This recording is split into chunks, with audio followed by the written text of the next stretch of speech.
السلام عليكم ورحمة الله وبركاته. بسم الله الرحمن الرحيم. وبه نستعين نحمده ونصلي على رسوله الكريم. حضرات علماء کرام، بزرگان محترم، نوجوانان اسلام، فردت نشین خواتین امت اسلامیہ، اسلام اللہ کا دین ہے. یہ انسانوں کا بنایا ہوا کوئی مذہب نہیں ہے. دنیا میں مذاہب کی گلابی فہرست ملتی ہے، جن میں کچھ باقی ہیں اور بہت زیادہ ختم ہو چکے ہیں. تقریباً 3000 مذاہب کی فہرست لوگوں نے جمع کی ہے، جن میں کچھ مشہور مذاہب رہے جو دم توڑ چکے ہیں، جن میں جن رستھا یعنی زرتشت کا بھی مذہب تھا، جو آج دنیا میں ناپید ہو چکا ہے. اسلام مذہب نہیں، اسلام اللہ کا دین ہے. ان الدین عند اللہ الاسلام.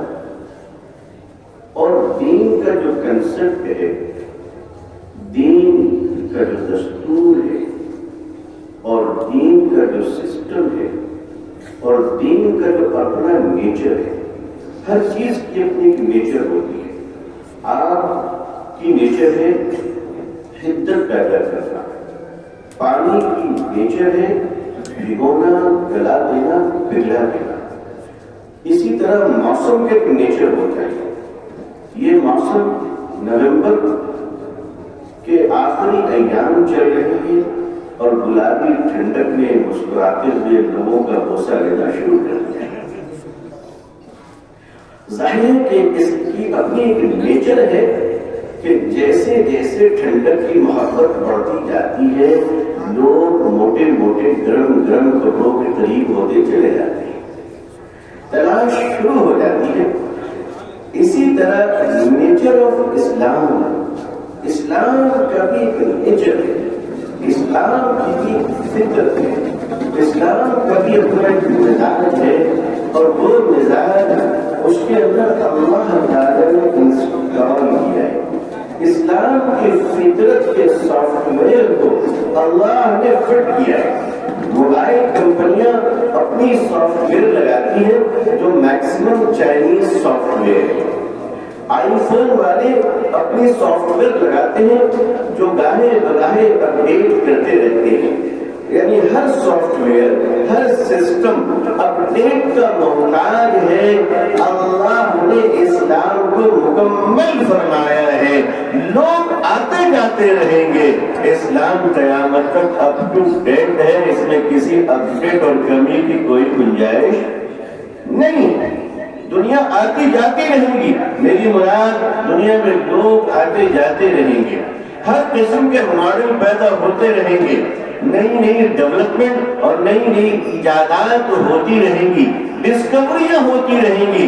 مگر یاد رکھیے کہ مائیں ماں رہیں گی، مائیں ماں رہیں گی. ماؤں کے ممتا میں کمی اور پیشی تو ہو سکتی ہے، لیکن ممتا کی ضرورتوں کا کبھی انکار نہیں کیا جا سکتا. عزیزان ملت، یوں تو آنے والے دنوں میں ایلن مسک کے پیٹ سے پیدا ہونے والا روبوٹ بھی انسان کی مائیں بننے کو تیار ہے. اور ظاہر ہے کہ جب فطرت کی تقدیر خراب ہوتی ہے، جب فطرت کی تقدیر خراب ہوتی ہے تو انسان کی مائیں پھر جانور بن جایا کرتی ہے. عزیزان ملت، کسی نے بڑا خوب طرز کرتے ہوئے یورپ میں ایک مرتبہ ایک خاتون نے کہا کہ عورتوں کو یہ پوری آزادی ہے کہ وہ اپنے حسن کی حفاظت کے لیے بچے پیدا نہ کریں. اپنے حسن کی اپنی بیوٹی کی مینٹین کرنے کے لیے اپنی بیوٹی کو محفوظ رکھنے کے لیے وہ مائیں نہ بنے، وہ بچے پیدا نہ کرے۔ اس پر ایک مسلم بہن نے کھڑی ہو کر بڑا اچھا جواب دیا کہ آپ کا آئیڈیا بہت اچھا ہے، کاش یہ آئیڈیا آپ کے ماں کو بھی سوچی ہوگی۔ تو بھائی ان کا حسن محفوظ رہتا اور یہ زہریلی ناکن سے دنیا بھی محفوظ رہتی۔ جب حسن کو ہی محفوظ رکھنا ہے۔ لیکن عزیزان ملت، میں دعا کرتا ہوں کہ اللہ تعالیٰ ہم سب کی عمر میں اچھی صحت کے ساتھ برکتیں عطا فرمائے۔ لیکن میری اس دعا میں آپ سب آمین کہیں، اس کے باوجود ایک دن موت آ کے رہے گی۔ جس دن مرنا ہے اس دن دعا کرنے والا بھی مرے گا اور آمین کہنے والا بھی مرے گا۔ دعائیں ثواب کا ذریعہ ہے، لائف انشورنس نہیں ہے۔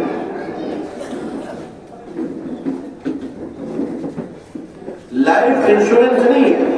جو بابا زندگی کی دوائیں بیچتے ہیں وہ بھی اپنی موت کا انتظار کرتے ہیں اور موت ان کو بھی آتی ہے۔ عزیزان ملت، اسی طرح اپنے بیوٹی کو چاہے جتنے بھی مینٹین کرتے رہیں، لیکن بڑھاپا بھی کوئی چیز ہے جو آتی ہے تو انگور کو کشمش بنا کے دی جاتی ہے۔ چاہے وہ انگور انڈیا کا ہو یا جاپان کا ہو، لیکن کشمش بننا تو اس کے مقدر میں ہے۔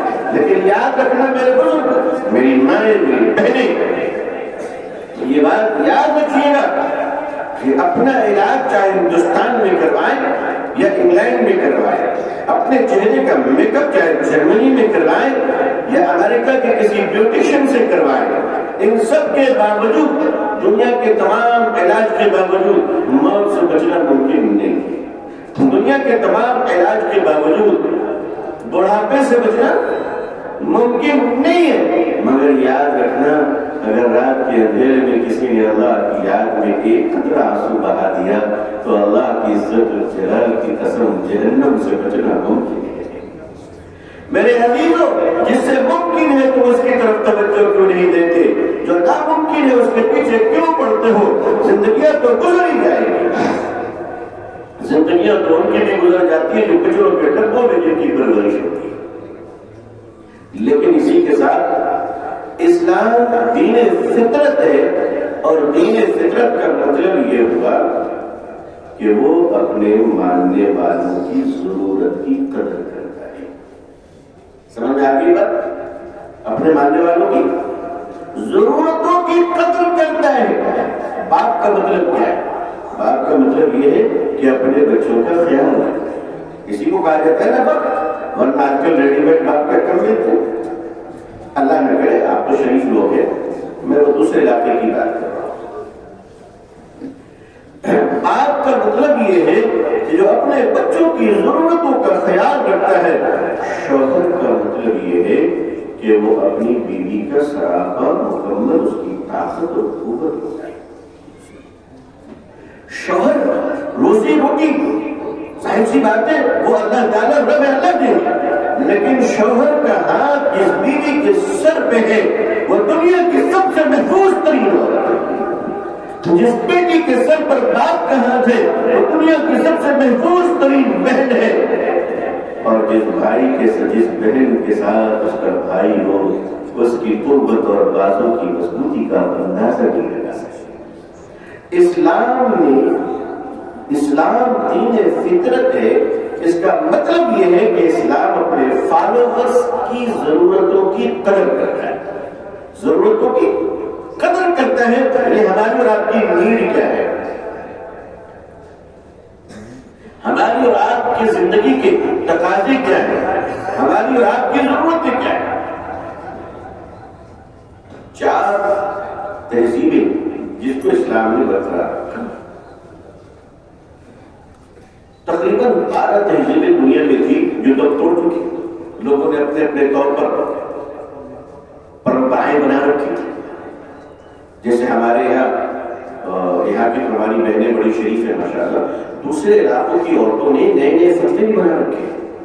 اچھا، ان کے فتوے کے سامنے ان کے شوہر صاحب مفتی بھی ہیں تو یقین جانیے ان کا افتیٰ بھی فیل ہو جاتا ہے۔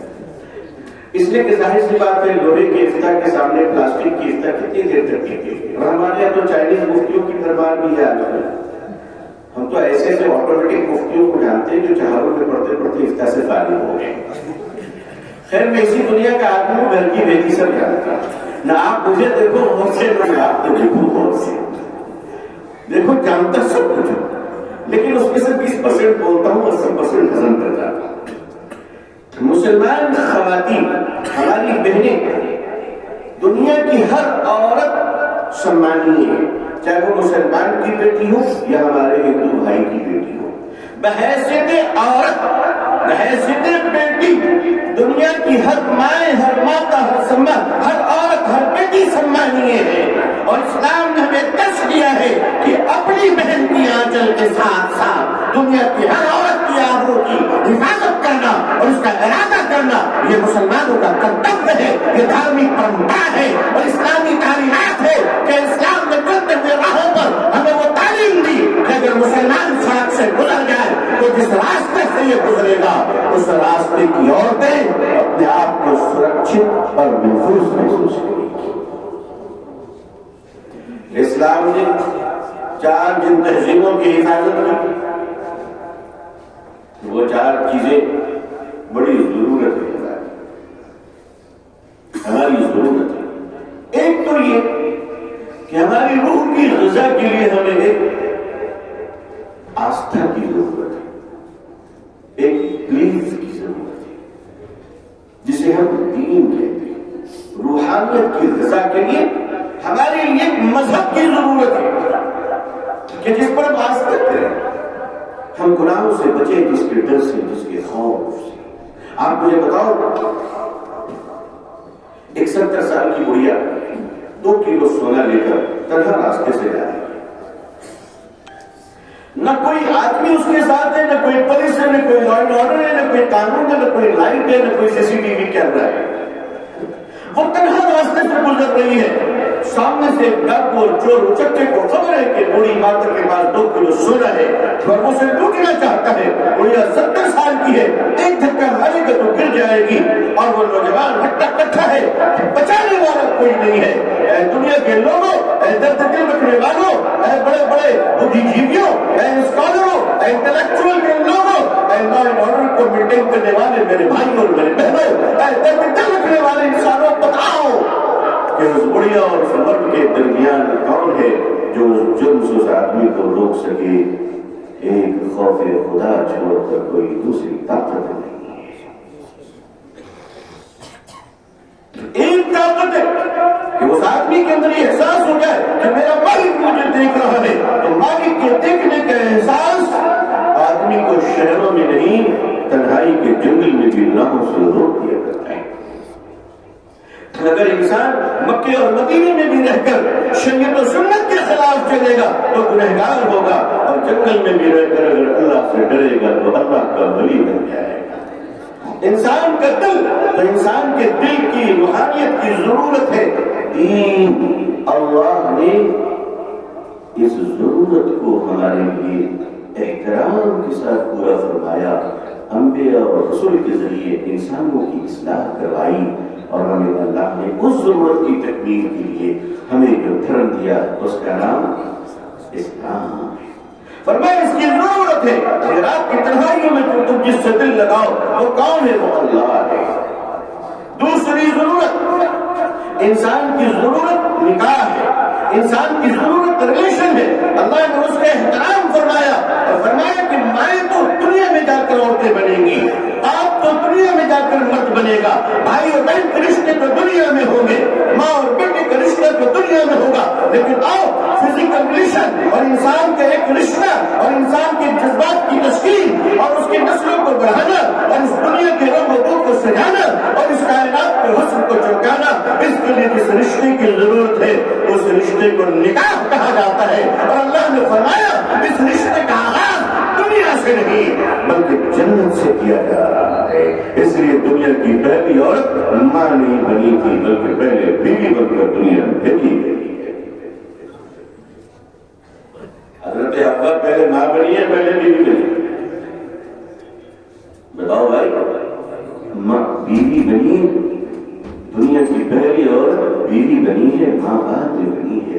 جنت میں بنی ہے۔ اس رشتے کا احترام کیا گیا۔ اصل میں اس رشتے کا تعلق کیا ہے؟ قرآن کریم میں آپ چلے جائیں تو سب سے زیادہ جس مسائل میں قرآن کریم نے ہمیں اور آپ کو متوجہ کیا ہے اور جس مسئلے پر قرآن نے سب سے زیادہ بحث کی ہے وہ انسانی رشتہ ہے۔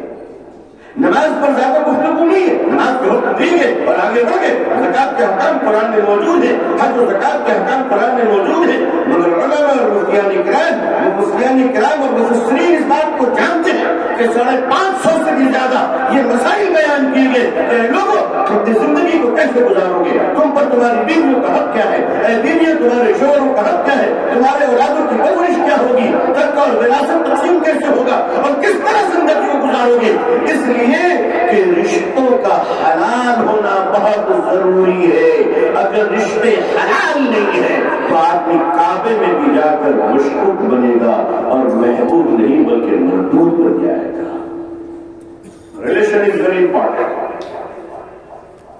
آج کل بہت فریڈم دی جا رہی ہے، لیو ان ریلیشن، حالانکہ یہ بھارت کی سنسکرتی نہیں ہے، بھارت کی پرمپرا نہیں ہے، ہندوستانی تہذیب کے خلاف ہے۔ مگر میں آپ کو کیا بتاؤں، اس وقت آپ ٹارگٹ میں ہیں، آپ نشانے میں ہیں۔ اس کی وجہ کیا ہے؟ چور کے ٹارگٹ میں مال سے زیادہ چوکیدار ہوا کرتا ہے نا؟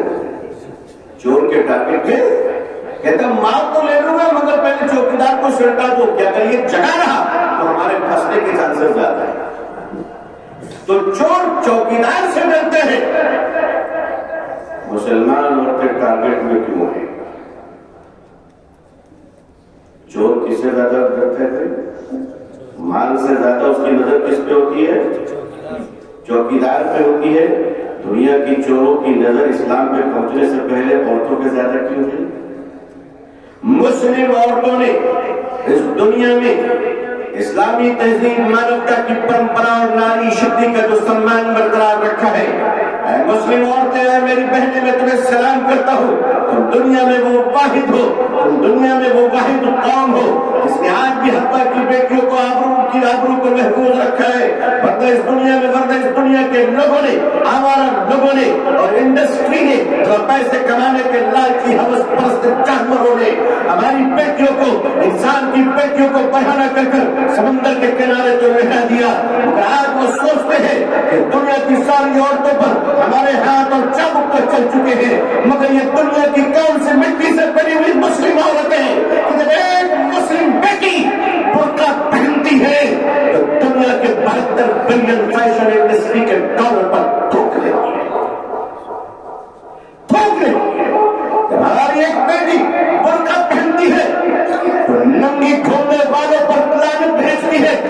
دنیا کی فیشن انڈسٹری کہتی ہے تمہارے ایک برقعے نے ہمارے فیشن کے بازار کو پھیکا کر دیا، ہمارے ایک برقعے نے، ہمارے ایک حیا اور پردے نے ہماری کاسمیٹک کے انڈسٹری پر لہت مار دیا، ہماری ایک حیا اور تمہاری اس حیا اور پاسداری نے ہمارے ننگے پن کے بھوتبارے سے ہرا نکال دی۔ سلام ہو مسلمانوں کی بیٹیاں کہ تم نے ایک برقعہ نہیں پہنا ہے، تم نے تو پورے اسلام کو سنبھال کر رکھا ہے۔ اس لیے میری بہنیں، جب تک تم ناآب نہ ہوگی یہ دنیا انشاءاللہ اپنی اوقات میں رہے گی۔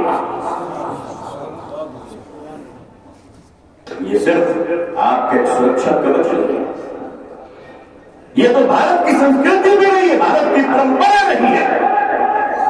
یہ تو انڈسٹری اور کارپوریٹ کمپنی نے مال کمانے کے چکر میں پہلے اپنی بیٹیوں کو کپڑوں سے باہر نکالا، دوسروں کی بیٹیوں پہ نظر ہے۔ لیکن یقین مانیے اسلام کی راہوں پر اور ستیہ کی راہوں پر جو چلیں گے، ایک بدماش بھی اپنی بیٹی کی عزت کو بچانا چاہتا ہے۔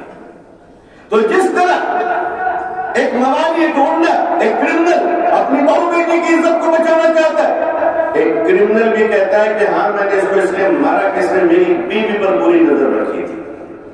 اگر تمہاری بیوی پر بری نظر رکھنے والا تمہاری سزا کا مستحق ہے، اسلام نے ہمیں سکھایا کہ مسلمانوں، ایک انسان صرف اپنی بیوی کی عزت کی حفاظت کی بات کرتا ہے، تم تو مسلمان ہو، پورے سماج کے ناریوں کی سمان کی بات کرو۔ مسلمان صرف اپنی بیٹی کی حفاظت کے لیے نہیں، پورے سماج کی بیٹیوں کی حفاظت کی ذمہ داری مسلمانوں کے سر پر ہے، اور مسلمان عورتیں اس میں سب سے بڑا کردار ادا کریں گی۔ اصل میں ہوا یہ کہ بھارت میں جو مسلمانوں کی آبادی ہے اس کی آبادی آدھی آبادی مرد ہے اور آدھی آبادی ہماری بہنوں کی، بیٹیوں کی، عورتوں کی۔ آپ عورتوں کو نظر انداز کیسے کر سکتے ہیں جب اسلام نے نظر انداز نہیں کیا؟ آپ ان کی تعلیم و تربیت کو نظر انداز کیسے کر سکتے ہیں جبکہ اسلام نے نظر انداز نہیں کیا؟ لیکن یاد رکھیے گا، اگر ضرورتوں کی تکمیل کے لیے عزت کی راہیں کھولی نہیں جائیں گی تو آدمی اپنی ضرورتوں کو ذلت کی راہوں سے پوری کرے گا۔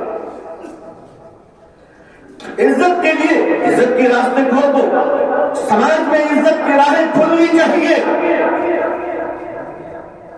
بھارت سرکار کی رپورٹ کے مطابق 2014 سے لے کر 2017 تک بھارت کے اندر 10 لاکھ بیٹیاں غائب ہو چکی ہیں۔ کیا وہ کسی کی اولاد نہیں ہے؟ کیا وہ کسی کی بیٹی نہیں ہے؟ وہ زندہ ہے مر چکی ہے؟ ہمیں پتہ نہیں۔ بتاؤں گا جی سلمان کی بات کہاں سے کرتے ہو؟ ایک بیٹی بھی، میں کہتا ہوں کہ محلے میں کسی ماں کی گود سے کوئی اچکا اس کے بچے کو لے کر بھاگ جائے، پورے محلے میں کوہرام مچ جائے گا، پورے محلے کے لوگ سڑک پر آ جائیں گے کہ ہماری ماتا جی کے گود سے اس بچے کو کس نے لوٹا۔ ہماری پولیس ڈپارٹمنٹ ایکٹیو ہو جائے گی، ہماری لا اینڈ آرڈر ایکٹیو ہو جائے گی اور اس بچے کو بچائے گی۔ اگر ماں کی گود سے ایک بچے کو اڑا لیا جائے پورا شہر پریشان ہو سکتا ہے۔ ہمارے دیش سے 10 لاکھ بیٹیاں غائب ہو چکی ہیں، ہماری نیند کو کوئی خطر کیوں نہیں ہو رہا؟ آپ نے کبھی سوچا کہ ہماری بیٹیوں کا کیا حال ہو رہا ہے؟ معاف کیجیے گا، ہم سب سماج کی بات کرتے ہیں، ناری شکتی کی بات کرتے ہیں، ناری سمان کی بات کرتے ہیں، بیٹی پڑھاؤ بیٹی بچاؤ کی بات کرتے ہیں، میں بھی اس کے ساتھ ساتھ ہوں، لیکن کب سمان کی بات ہوگی؟ اس وقت سمان کی بات ہوگی جب بھارت کی ماتاؤں کے گود میں پلنے والی بیٹیوں کو کوٹھوں پہ نہیں بلکہ گھروں میں ملکہ بنا کر رکھنے کی تہذیب کی پرمپرا زندہ کیا جائے گا۔ 5 لاکھ سے زیادہ عورتیں ہندوستان میں اپنی روٹی کے لیے، اپنے پیٹ کو پالنے کے لیے، بھارت میں 5 لاکھ سے زیادہ بیٹیاں اپنی عزت کا سودا کر رہی ہیں۔ مطلب مجھے کہنے دیجیے کہ وہ نرک میں جی رہی ہے، وہ جینے کی جہنم میں چل رہی ہے۔ کیوں ہے بھارت کے غیرت مند لوگوں، اے ہندو بھائیوں، مسلمان بھائیوں، آخر تمہاری غیرت کہاں چلی گئی کہ جس ماں کے پیٹ سے تم پیدا ہوئے اس ماں جیسی عورتوں کا سمان کیوں نہیں کرتے؟ دوسروں کی آنکھوں سے کھیلتے وقت تمہیں شرم نہیں آتی؟ آؤ ان کوٹوں کو بند کرو اور اندھیرے باروں میں جینے والی بیٹیوں کی زندگی کو خوشگوار بناؤ۔ یہی درس اسلام نے دیا اور تم اسی درس کے دشمن بن گئے۔ جس چشمے سے تمہیں میٹھا پانی ملتا ہے پینے کو، تم اسی چشمے کو بند کرنا چاہتے ہو۔ آئیے ہمیں صرف ایک مسلم سماج نہیں بنانا ہے بلکہ ہمیں اپنے بھارتی سماج کی حفاظت کرنی ہے۔ ایک مسلمان صرف اپنی بہو بیٹی کی عزت نہیں بلکہ میں اپنی ماں سے کہوں گا، اپنی بہنوں سے کہوں گا کہ اپنے بچوں کو تربیت دیجیے کہ بیٹے جب سڑک پر چلنا تو نظر تمہاری جھکی ہوئی ہو اور کوئی بوڑھی عورت راستے سے گزر رہی ہو یا کوئی عورت گزر رہی ہو تو اپنی گاڑی کی رفتار کو کم کر لینا، رک جانا۔ یہ احترام ہے تاکہ ہماری بیٹی گزر جائے، بہن گزر جائے، چاہے وہ کسی بھی سماج کی بیٹی ہو، چاہے وہ کسی بھی دھرم کی ماننے والی ہو۔ یہ درس ہمارے گھروں میں ہماری مائیں دیا کریں کہ عزت کرنا سیکھو، عزت کرنا سیکھو۔ جب آپ کے بیٹے باہر میں دوسری عورت کی عزت کرے گا تو محلے میں اس کی ماں بھی عزت دار ہو جائے گی۔ جب ایک مرد باہر میں کسی عورت کی عزت کرے گا گھر میں انشاءاللہ اس کی بیوی بھی عزت دار ہو جائے گی۔ اللہ تعالیٰ ہمارے گھروں میں مسلم عورتوں کو اس قوم کی عظیم طاقت بنائے۔ آپ سے درخواست ہے کہ اپنی بیٹیوں کو عظیم بنائیں اور جب رشتہ لینے جائیے نا تو صرف بہو مت لائے کیجیے، بیٹے کے لیے بیوی مت ڈھونڈا کیجیے بلکہ نسلوں کے لیے ایک عظیم ماں ڈھونڈا کیجیے۔ اس لیے صرف بیوٹیفل ہونا کافی نہیں ہے لڑکوں کا بلکہ بیوٹیفل کیریکٹر کا ہونا بہت ضروری ہے۔ ہر اس سبزے پہ فریفتہ مت ہو جانا بلکہ ان سبزوں سے بچنا تو دیکھنے میں سبزہ دار ہو مگر اس کی جڑیں گندگی میں رکھی، تمہاری نسلوں کو برباد کر دیں۔ اپنی اپنی نسلیں اپنی جنریشن کی حفاظت کی. آج ہمارے یہاں مشکلیں بڑھتی چلی جا رہی سماج میں اور رسم و رواج کے غلام بنتے چلے جا رہے ہیں. آئیے اس سے بچتے ہوئے ہم اپنے سماج کو بہتر بنائیں. آپ کا گھر آپ کی جنت ہے، آپ جو چاہے بنا دو. آؤ اپنے گھروں کو خوشبو کا مرکز بنائیں. جب آئے لوگ کو راحت محسوس ہو اور دین کا ایسا ماحول ہو کہ بچے ولی صفت وہاں سے تیار ہو. اپنی دعاؤں میں ہمیں یاد رکھیے گا. اللہ آپ سب کو پوری امت مسلمہ کے ایمان جان مال عزت آبرو کی اللہ حفاظت فرمائے. آمین یا رب العالمین. آخر دعوانا الحمد للہ رب العالمین. والسلام علیکم ورحمۃ اللہ وبرکاتہ.